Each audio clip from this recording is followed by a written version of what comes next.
bonjour à tous. Je vais vous parler aujourd'hui de la bataille d'Austerlitz. Probablement une, si ce n'est peut-être la plus belle victoire des armées françaises depuis que la France existe, enseignée dans toutes les écoles militaires du monde, en particulier aux États-Unis. Le 20 novembre, Napoléon arrive à Brno, à Brünn. L'armée russe, commandée par le maréchal Koutouzov, a pu rejoindre sa base arrière à Olmütz, là où arrivent les renforts russes. Bagration a mené une bataille d'arrière-garde pour retarder l'avancée française, bataille de Schöngraben, bataille très difficile qui a vu une victoire française, mais les forces russes se sont bien défendues et ont pu permettre au corps principal de Koutouzov de rejoindre l'armée principale, les renforts qui arrivent de Pologne et de Russie, des renforts russes au niveau d'Olmütz. Ceci dit, Napoléon a pris Vienne le 13 novembre, a suivi le maréchal Murat et est rentré dans Brünn le 20 novembre. Et puis là, il se rend bien compte qu'il va y avoir un affrontement décisif. Nous sommes dans une position délicate. L'armée française se retrouve en plein centre de l'Europe. Ses lignes de communication sont très étendues. La Prusse n'a pas encore bougé, mais elle pourrait bouger avec 200 000 hommes. Elle a eu peur de la raclée que le maréchal Mack a subie à Ulm, et donc ça l'a freinée. Elle a envoyé, la Prusse, un plénipotentiaire, un ambassadeur auprès de Napoléon et de Talleyrand à Vienne, Auschwitz. Et elle a aussi envoyé un ambassadeur auprès des coalisés, des Russes et des Autrichiens, pour essayer de jouer sur les deux tableaux. Napoléon s'installe à Brünn et il va essayer de repérer tous les environs. En particulier, à environ 25-30 km de Brünn, se trouve un village Austerlitz, un plateau, le plateau du Pratzen, un vallonnement, une région vallonnée de petites collines de 200-300 mètres d'altitude, pas plus, des rivières qui enserrent ces plateaux. Napoléon a dans l'idée de venir attirer l'armée austro-russe sur ce plateau-là pour la défaire complètement. Le 29 novembre, ordre est donné à toutes les armées françaises de reculer dès qu'il y a un combat un peu fort. Il y a un combat de cavalerie dans la ville de Wichow, entre Olmütz et Brünn. Ce combat de cavalerie, donc l'armée française est en infériorité numérique, mais elle a l'ordre de se retirer et faire comme si elle craignait, comme si elle avait peur des armées russes. L'armée russe, on peut d'ores et déjà le dire, avec les Autrichiens qui ont réussi à se joindre à elle, en gros 70% de Russes, 30% d'Autrichiens, une armée austro-russe d'environ 85 000 soldats, une armée française de 73 ou 74 000 soldats, infanterie, cavalerie, artillerie. Les Autrichiens connaissent très bien ce plateau, puisque l'année d'avant, en 1804, l'armée autrichienne avait manœuvré au même endroit que va se dérouler la bataille d'Austerlitz. Mais Napoléon apprend vite, et Napoléon va vite voir où sont les points forts. Entre autres, donc, ce plateau de Pratzen, où va se dérouler peut-être le nœud de la bataille, mais aussi toute une ligne le long d'une rivière qui s'appelle la Goldbach, avec toute une série de petits villages qu'il faudra tenir pour ensuite pouvoir contre-attaquer. L'idée de Napoléon va être laquelle ? Il va décider dans un premier temps d'attendre les Austro-Russes et de les envelopper par les ailes. Mais très rapidement, il va avoir dans l'idée d'affaiblir son aile droite, de façon à ce que les Austro-Russes l'attaquent sur cette aile droite pour lui couper la route de Vienne et l'envelopper.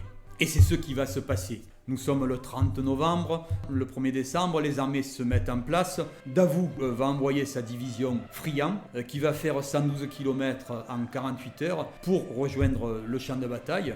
Champ de bataille côté français qui nous avons. Nous avons le maréchal Soult, 4e corps, avec 3 divisions. La division Vandamme, la division Saint-Hilaire, la division Legrand.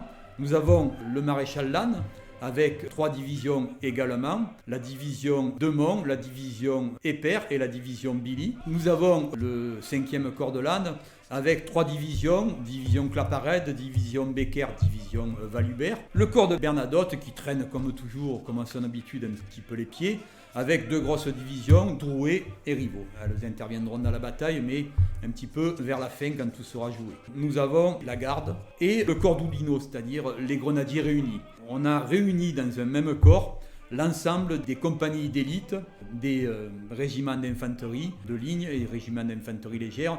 On les a réunis dans une sorte de pré-garde, la division d'Oudinot. Oudinot qui a été blessé à la bataille de Schöngraben, mais qui voudra malgré tout maintenir son commandement. Ils vont se partager les 10 régiments, 4 pour Duroc et 6 pour Oudinot. La cavalerie de la garde, bien sûr, l'infanterie de la garde, la cavalerie de réserve, à sa tête le maréchal Murat. Côté austro-russe, qui nous avons en général en chef le tsar, empereur d'Autriche. C'est malgré tout Kutuzov qui va commander la bataille à venir. Mais le tsar lui dit non, maréchal, c'est à vous de prendre la main. Kutuzov dit je vais commander des troupes sur un champ de bataille que je n'ai pas choisi et dans des positions que je n'ai pas choisies. Donc Kutuzov est déjà inquiet sur ce qui va se passer par la suite. On peut indiquer une anecdote, les Anglais sont présents bien sûr, puisqu'ils ont payé les Russes et les Autrichiens pour qu'ils se battent contre nous. Les Anglais ont envoyé des parlementaires, des militaires, Lord Granville, Charles Stuart, le général George Ramsay, pour voir si effectivement l'argent a été bien investi et si les Russes et les Autrichiens se battent bien, se battent avec suffisamment de mordants et n'ont pas peur d'attaquer et de se battre fortement. Ils sont là comme toujours, ils surveillent, ils réprimandent, ils rouspètent, fidèles à leurs bonnes habitudes. On est le 1er décembre, la veille de la bataille. Napoléon occupait le plateau du Pratzen, il a fait en sorte de le libérer. Certains pourraient penser que c'est une faute grave, puisque dans l'art militaire, celui qui tient les hauts tient aussi les bas. Mais bon, Napoléon a dans l'idée donc d'attirer l'armée austro-russe sur ce plateau pour qu'ensuite elle vienne basculer sur son aile droite, attaquer son aile droite et comme je l'ai dit tout à l'heure, dans un mouvement tournant, nous encercler et nous défaire complètement. 1er décembre, les armées sont en place. On peut déjà dire sur le côté gauche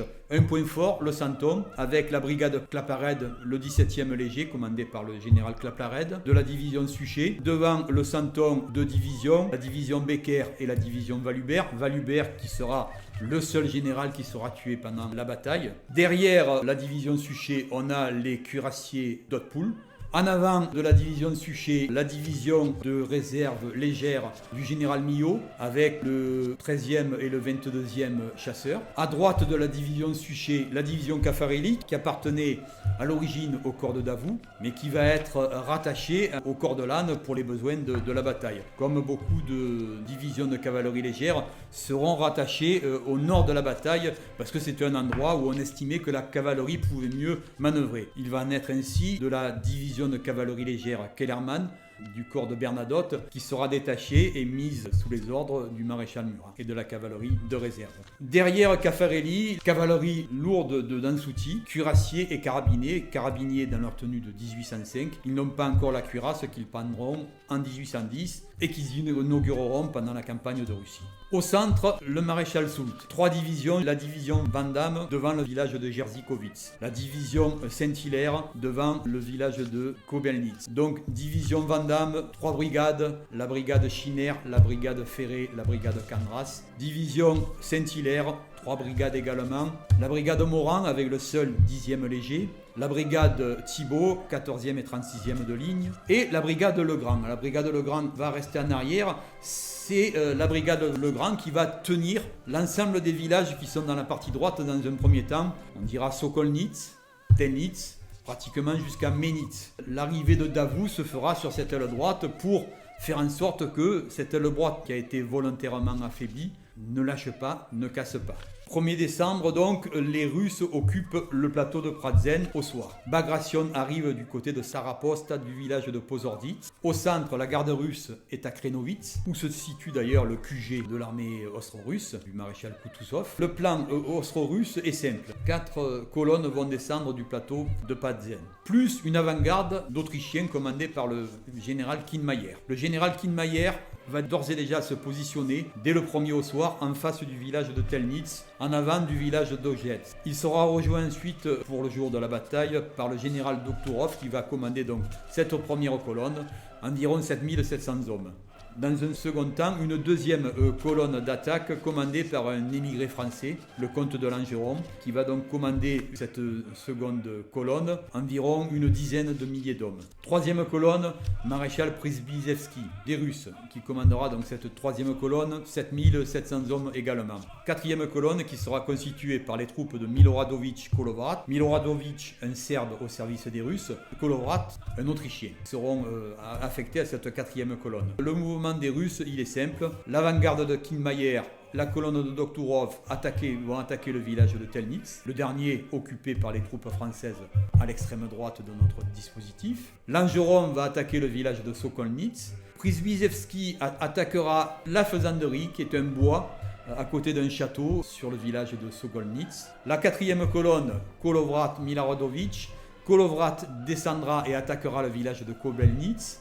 Miloradovic, lui, attaquera du côté de Jerzy-Kovitz. Côté français, pour leur faire face, donc, on a vu que la division Legrand leur faisait face dans un premier temps. On n'a pas grand-chose. La division Legrand, on a la division Levasseur, 18e et 75e de ligne, plus des tirailleurs corses.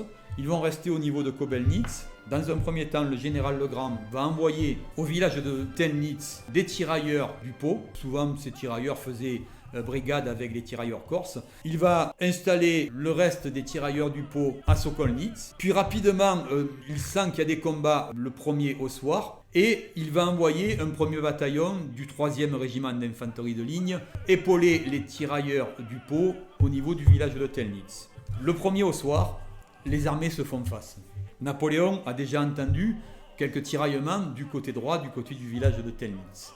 Il va s'endormir après avoir mangé avec ses maréchaux et avoir discuté entre autres de Corneille. Napoléon adorait Corneille, il dira notamment le soir de la bataille « S'il avait vécu à mon époque, je l'aurais fait prince ». Puis il va dormir un petit peu et puis vers 10h du soir, il va se lever pour voir un petit peu ce qui se passe. Est-ce que les Austro-Russes donnent bien dans le piège et libèrent effectivement le plateau de Pratzen? On entend des cliquetis, on entend une armée qui bouge.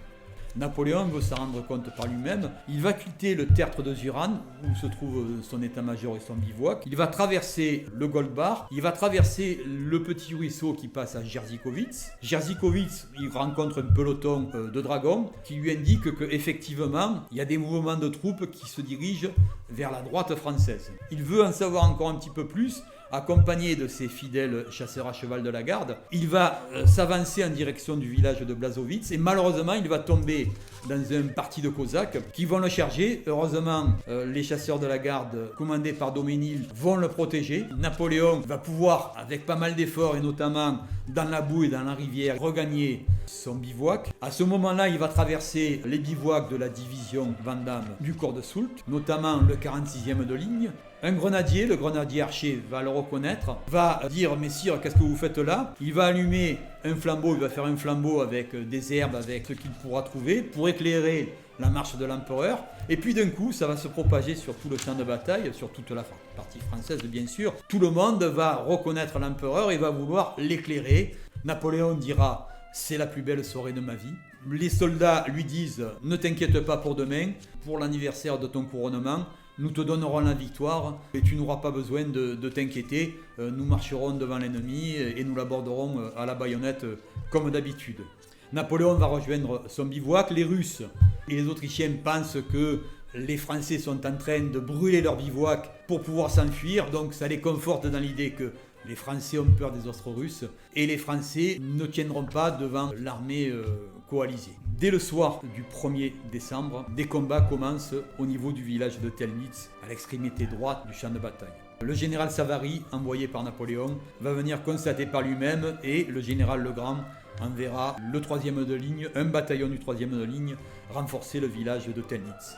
Et puis la nuit va se passer avec quelques escarmouches. Au matin, 7h du matin, l'empereur est debout, il est sur le tertre de Zuran, son bivouac.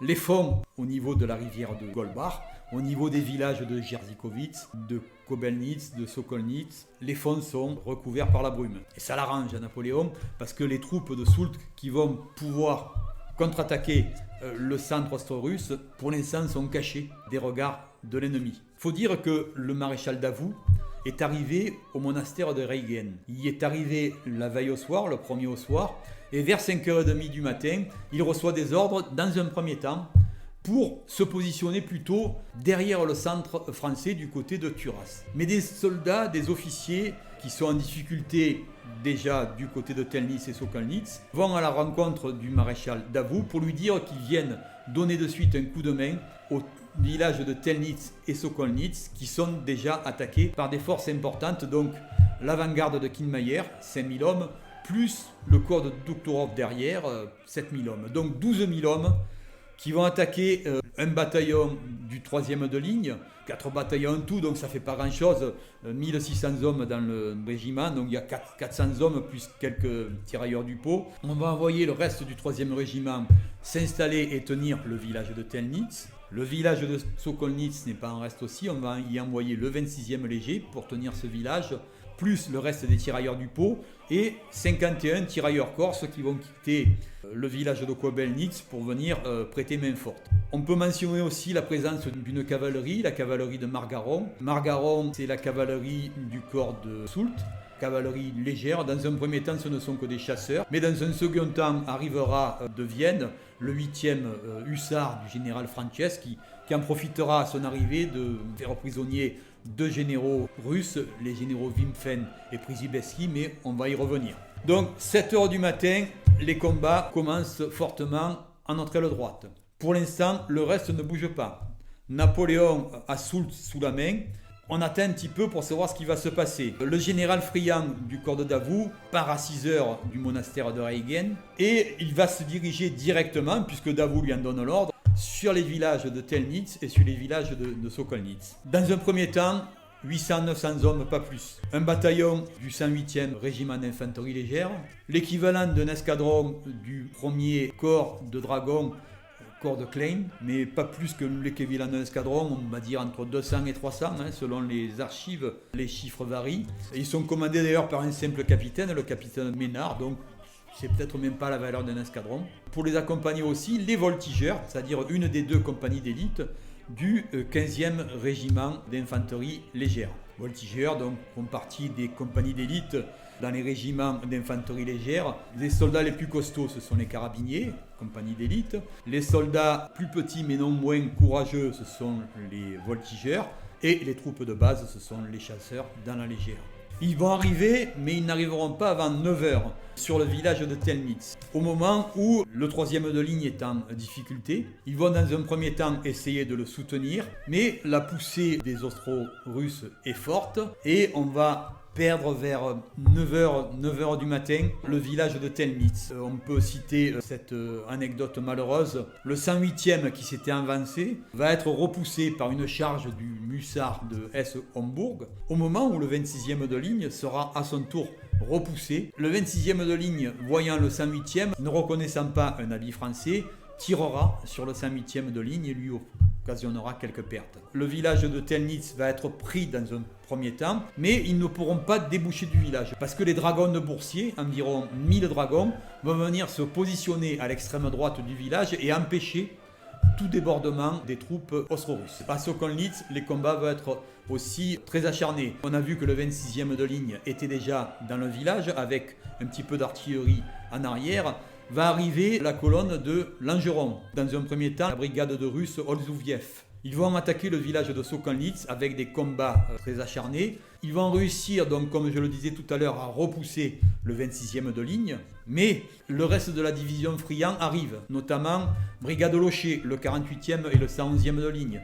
Et derrière, la brigade Kister, avec ce qu'il reste du 15e régiment d'infanterie légère, puisque les voltigeurs ont été amenés sur Telnitz, plus le 33e de ligne. Et ces troupes fraîches, tout autant qu'elles puissent être fraîches, puisqu'elles ont marché 112 km depuis Vienne en 42 heures. Elles ont pu un petit peu se reposer à Reigen la veille au soir, mais la plupart du temps avec le ventre vide, donc ce sont des troupes quand même qui sont fatiguées, qui arrivent. Mais l'armée du camp de Boulogne, c'est une armée supérieure, je le dis de suite, ça pourrait être vrai pour l'ensemble de l'armée française. L'armée du camp de Boulogne manœuvre depuis 3 ans avec des maréchaux, avec des généraux, avec des officiers, avec des sous-officiers qui ont fait les guerres de la Révolution, les guerres du Consulat. Depuis 1792, ils se battent, ils savent se battre, ce sont des professionnels de la guerre.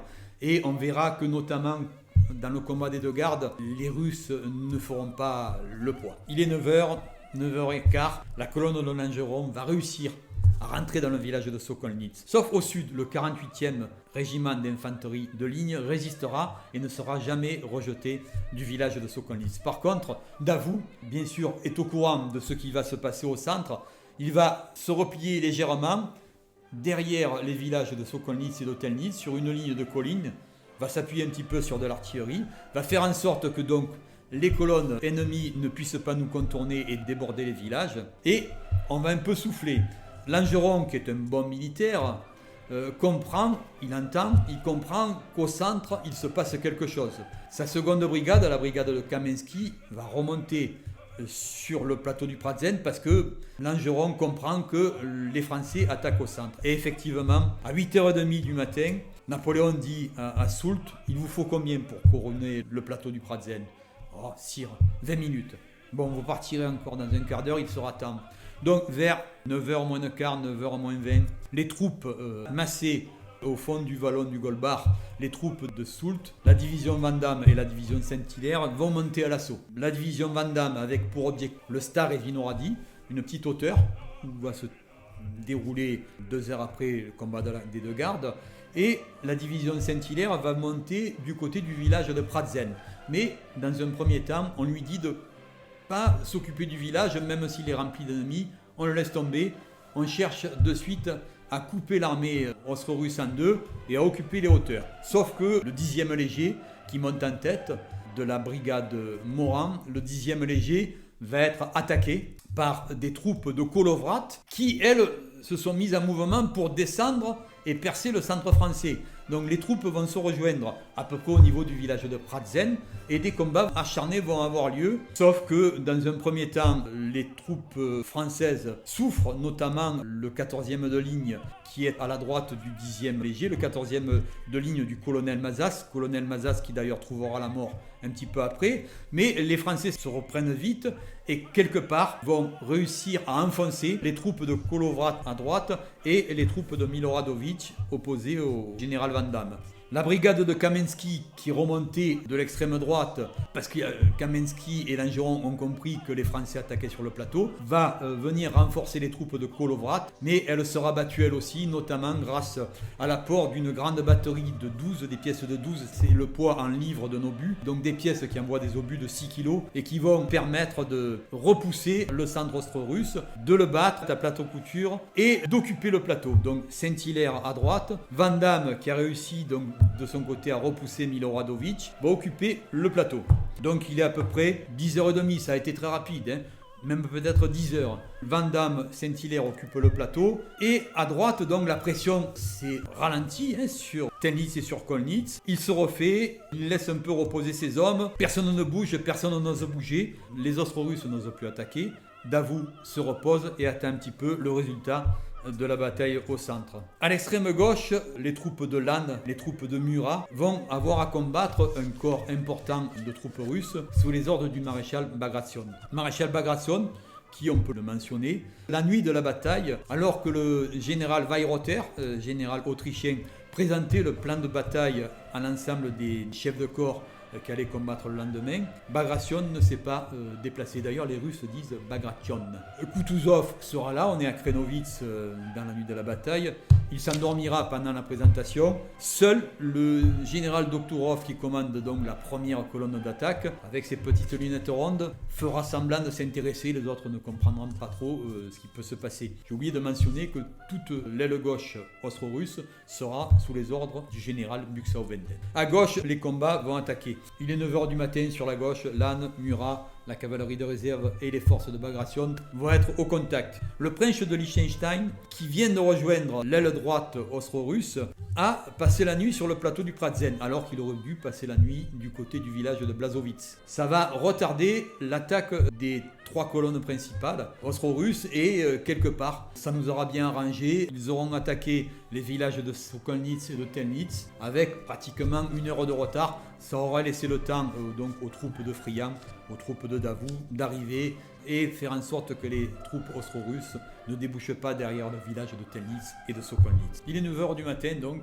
et les combats commencent aussi sur la gauche. On a vu tout à l'heure la position de l'armée française avec la division Suchet sur la gauche, la division Caffarelli sur la droite, la cavalerie lourde derrière, la division Kellermann mise en avant, troupes légères, qui vont supporter le premier choc de la bataille, qui vont attaquer puis qui vont être repoussés par les Uhlans du grand-duc Constantin, une brigade du prince de Liechtenstein. Les Français avaient coutume, notamment la cavalerie légère, quand ils étaient attaqués et qu'ils étaient en difficulté, s'ils avaient leur infanterie à côté, ils rentraient dans les rangs de l'infanterie à cheval, ils s'arrêtaient, ils étaient protégés par l'infanterie. S'ils avaient un fusil, comme vous pouvez l'avoir les chasseurs à cheval, ils faisaient feu sur la cavalerie adverse et ensuite ils se reformaient et ils repartaient à l'assaut. Donc dans un premier temps, Kellerman va être au contact, va être repoussé, mais l'infanterie va attaquer, notamment l'infanterie de Caffarelli va prendre le village de Blasowitz. Contre-attaque des Russes et des Autrichiens, Murat fera donner la cavalerie lourde, notamment la division d'Hautpoul constituée uniquement de cuirassiers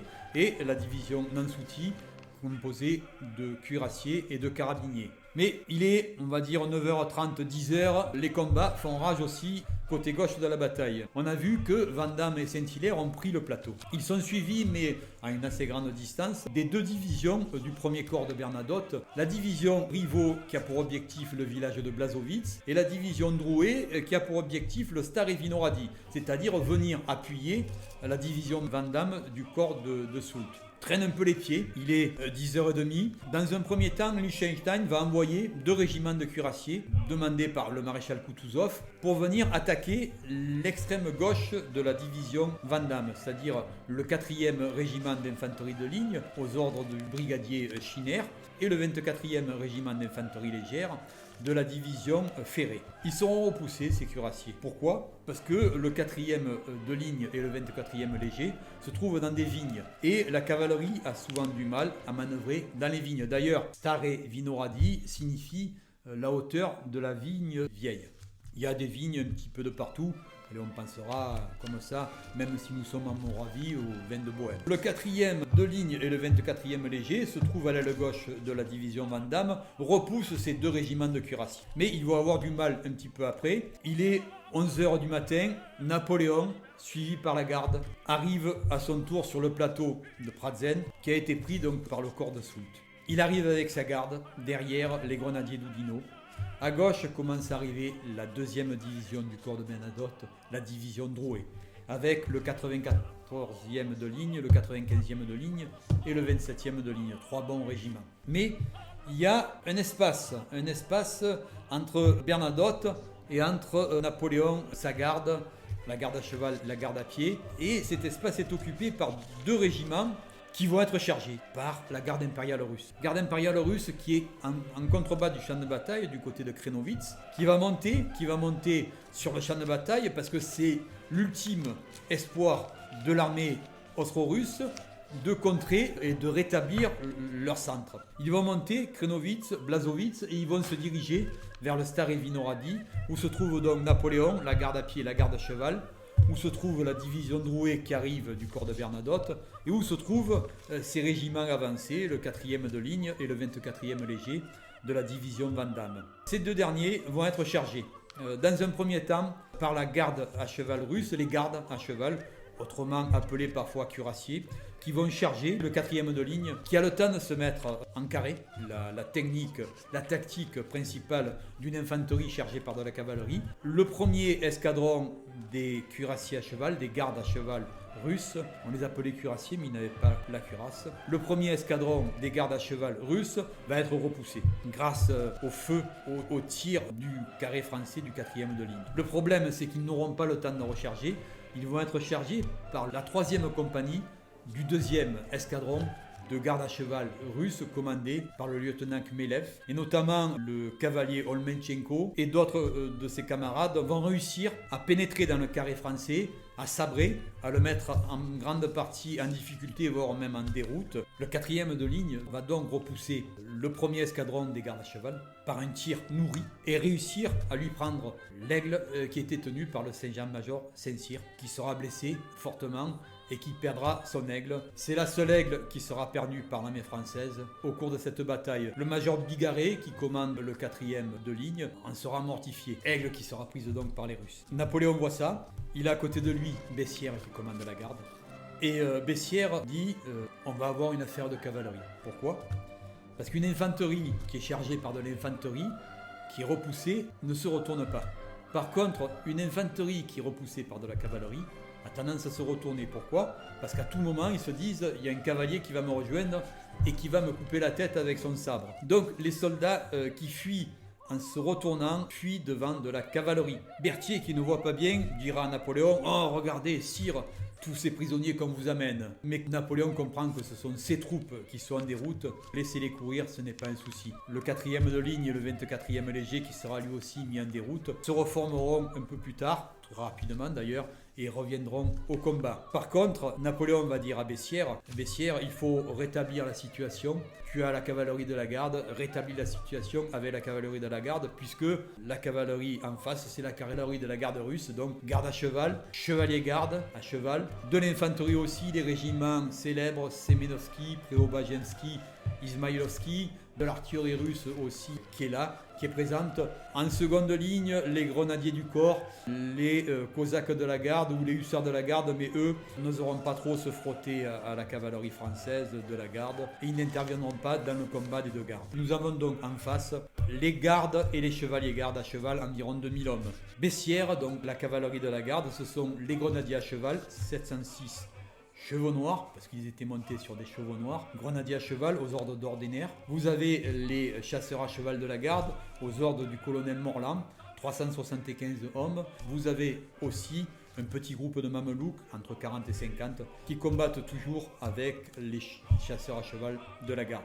Dans un premier temps, Bessières va envoyer 3 escadrons de grenadiers à cheval et 2 escadrons de chasseurs à cheval, notamment donc commandés par le général Morland, qui sera tué dans le combat, puisque avant de combattre la garde, ils vont attaquer l'infanterie russe, l'artillerie russe, qui va tirer à mitraille et qui va tuer le général Morland. Puis les chasseurs à cheval de la garde et les grenadiers à cheval de la garde vont se frotter aux gardes à cheval et aux chevaliers gardes russes. Un combat très difficile. Napoléon va demander à Rapp de prendre la tête d'une seconde charge. Cette fois-ci avec un escadron des grenadiers à cheval, plus les 2 escadrons qui restaient de chasseurs à cheval de la garde, avec les mamelouks. Rapp va partir à l'assaut de la cavalerie russe de la garde. Un combat de titans mais qui sera très rapide. Au bout de quelques minutes, Coigny en parlera dans ses mémoires, on ne sait pas trop ce qui se passe et puis d'un coup, on verra la cavalerie de la garde russe en fuite. Les grenadiers à cheval de la garde avaient fait le serment d'aller faire pleurer les belles dames de Saint-Pétersbourg. Et ils les ont faites pleurer. La cavalerie de la garde russe n'a pas tenu devant l'escrime, devant le talent, devant le professionnalisme de la garde à cheval française. La cavalerie de la garde russe sera mise à mal. Plus de 200 hommes seront laissés sur le terrain. Le prince Repnine, qui commande les chevaliers gardes russes, sera fait prisonnier avec pas mal de soldats russes, de cavaliers russes. La garde va être repoussée. L'artillerie de la garde française, commandée par le major Doguereau, va ouvrir le feu sur l'infanterie russe de la garde. Le régiment Izmaïlovski, Semenovski, Izmaïlovski, Preobrazhensky, ils seront repoussés également. Et puis donc se place là le fameux épisode du tableau de Gérard, commandé pour le salon de 1808, mais qui sera effectivement présenté au salon de 1806. Gérard va saisir ce moment où Napoléon est sur le Stary-Vinohrady et le général Rapp vient lui annoncer une victoire totale sur la garde à cheval russe, vient lui présenter les drapeaux pris aux ennemis.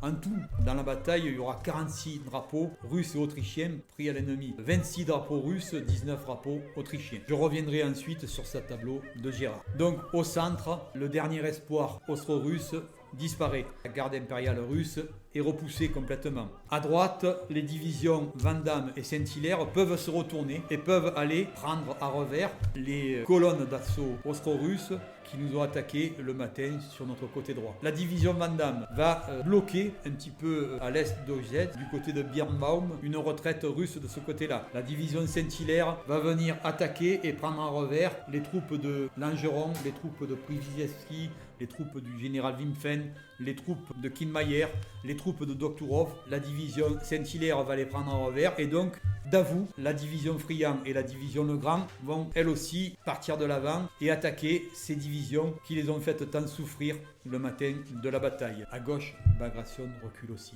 Les charges répétées de la cavalerie lourde de réserve, Nansouty, Dodpoul, repoussent toute l'armée russe et les repoussent sur la route d'Olmutz. Lannes, Murat n'osent pas trop avancer. Ils ont compris qu'il se passait une grande bataille sur le plateau. Ils ont compris aussi que ça tiraillait fort à l'extrême droite, mais ils ne savent pas exactement encore ce qui s'est passé.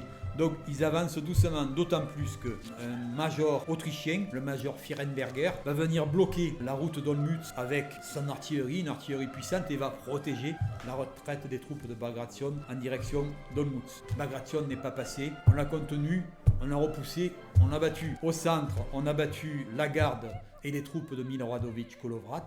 À l'extrême droite, la division Saint-Hilaire, la division Vandamme se rabattent et sont en train de battre à plate couture les colonnes d'attaque autrichiennes et russes. Davout, Friant, Legrand sont tous en avant, tout le monde contre-attaque. Ça va être le fameux épisode des étangs.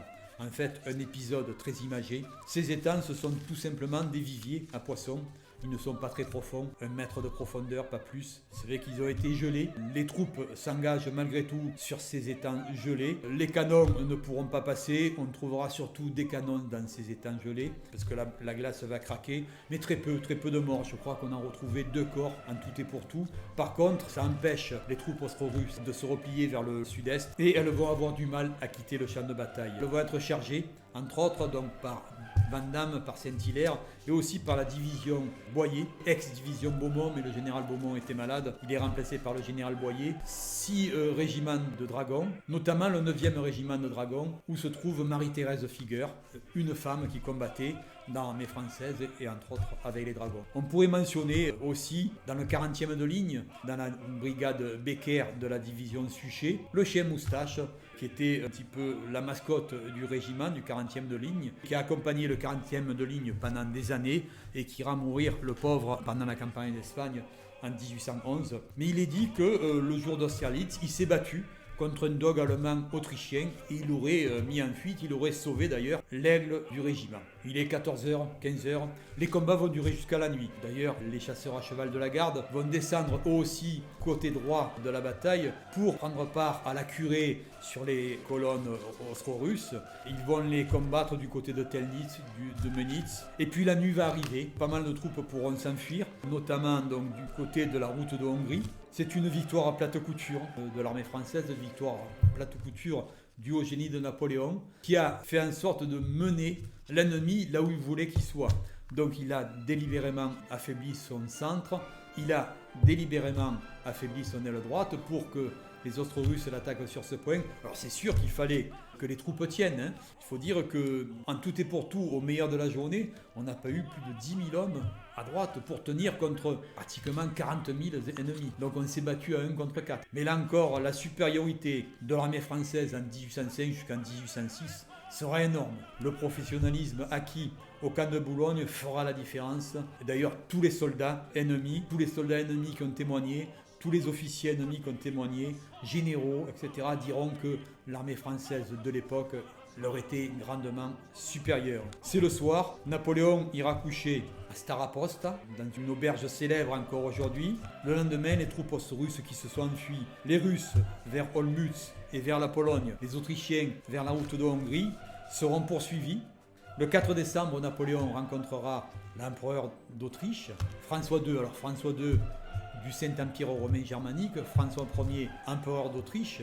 Une entrevue aura lieu au moulin de Spaleni et ce sera le prélude du traité de Presbourg, aujourd'hui Bratislava, qui sera signé le 26 décembre avec l'empereur d'Autriche. Les Russes seront mis au courant mais ne signeront pas d'armistice. Il faudra ensuite la campagne de fin 1806 et 1807 pour que, battus, les Russes acceptent enfin le fameux traité de Tilsit avec la France et la paix sera signée à ce moment-là. Les Autrichiens donc sont battus, vont perdre pas mal de terres, notamment en Italie, vont perdre pas mal de terres aussi, notamment au profit des alliés de la France, la Bavière, le Grand-Duché de Bade, le Wurtemberg, qui avaient été les alliés de la France et qui vont être récompensés. Un royaume de Bavière sera créé. Les Autrichiens sortent affaiblis. Un an après, le 12 juillet 1806, le Saint-Empire romain germanique disparaît au profit de la Confédération du Rhin, créée par Napoléon, autour donc de la France et des pays allemands alliés. Une grande victoire, donc comme je le disais en préambule, une grande victoire de la France. Austerlitz, la plus belle sûrement des victoires de Napoléon, le génie de Napoléon, malheureusement qui ne sera pas célébré pour le bicentenaire en 2005 par la France comme elle aurait dû être célébrée. La France enverra son porte-avions Charles de Gaulle célébrer la victoire de Trafalgar des Anglais, victoire de Trafalgar du 21 octobre 1805. Par contre, elle ne voudra pas célébrer, fêter, commémorer tout simplement, commémorer cette belle victoire, magnifique victoire d'Austerlitz. Heureusement que les Tchèques, heureusement que les Autrichiens, heureusement que les Russes, heureusement que des associations françaises étaient présentes et continuent chaque année de célébrer la bataille d'Austerlitz avec, comme toujours, on peut le noter, quelque chose que l'on va retrouver de partout en Europe, un amour pour la France, que ce soit en Russie, que ce soit en Autriche, que ce soit en Allemagne, que ce soit en République tchèque, que ce soit en Pologne. Contrairement à ce qu'on pourrait croire, contrairement à ce que pourraient croire ceux qui ne connaissent pas l'histoire, Napoléon est apprécié dans toute l'Europe. Les armées françaises sont passées, les armées françaises ont propagé le liberté, l'égalité et la fraternité.